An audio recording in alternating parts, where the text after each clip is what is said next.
दज्जाल का फितना। एक आंख वाले दज्जाल ने दुनिया को हिला कर रख दिया और तमाम निज़ाम को उलट पलट कर दिया। उसने ज़मीन को फसलें उगाने का हुक्म दिया और उसने इताअत की। उसने लोगों को हैरान किया और धोखा दिया। वो चिल्लाया, मैं तुम्हारा रब हूं। उसने आसमान से आग भेजी और अपनी फौज के साथ हर उस शख्स को तबाह कर दिया जिसने उस पर ईमान नहीं लाया। मोमिनीन पहाड़ों की तरफ भागे, वो गारों में छुप गए। भूख, प्यास, खौफ, हर दिन एक अजाब था, हर रात एक डरावना ख्वाब थी। दुनिया जहन्नम का एक हिस्सा बन चुकी थी। बेबसी अपनी बुलंद तरीन सतह पर पहुंच गई। वफादार दिलों ने पुकारा, या रब, ये फितना कब खत्म होगा? और फिर आसमान शक हो गया, रोशनी बरसना शुरू हो गई।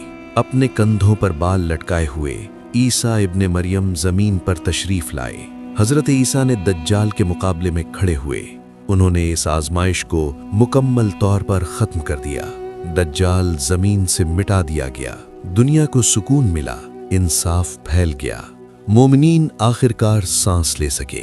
उन्होंने कहा, अब हम महफूज हैं। उन्होंने कहा, सबसे बड़ा फितना गुजर चुका है।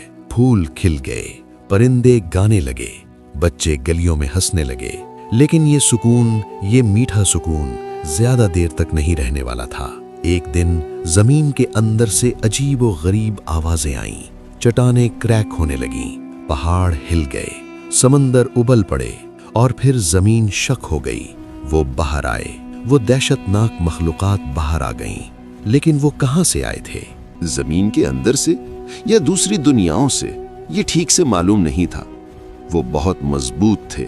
वो इंसानों जैसे नहीं लगते थे। वो छोटे थे लेकिन उनके जिस्म ताकतवर थे। उनकी आंखें आग की तरह सुर्ख थीं। उनके दांत छुरियों की तरह तेज थे। उनके हाथ पंजों की तरह नोकीले थे। उन्होंने जो कुछ देखा उसे फाड़ डाला। उन्होंने हर जानदार को खा लिया। उन्होंने झीलों को खुश्क कर दिया। उन्होंने सब कुछ तबाह कर दिया। वो याजूज और माजूज की कौमें थीं, कयामत की एक बड़ी निशानी। कुछ ने कहा कि वो इंसानों में से हैं। वो मशरिक से आएंगे, खास तौर पर मंगोल और मंचू इलाकों से। इमाम तबरी ने कहा कि वो तुर्क कबीलों से आएंगे। इब्ने कसीर ने कहा कि वो चीन के शुमाल में रहने वाले लोग हैं। कुछ ने कहा, नहीं, वो इंसान नहीं हैं, वो दूसरी दुनियाओं से आते हैं, वो जिन्नों और शैतानों में से हैं।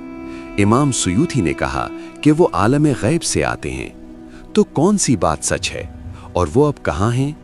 इन सवालों के जवाबात जानने के लिए आइए हजारों साल पहले के वक्त की सुरंग में वापस चलते हैं। अजीम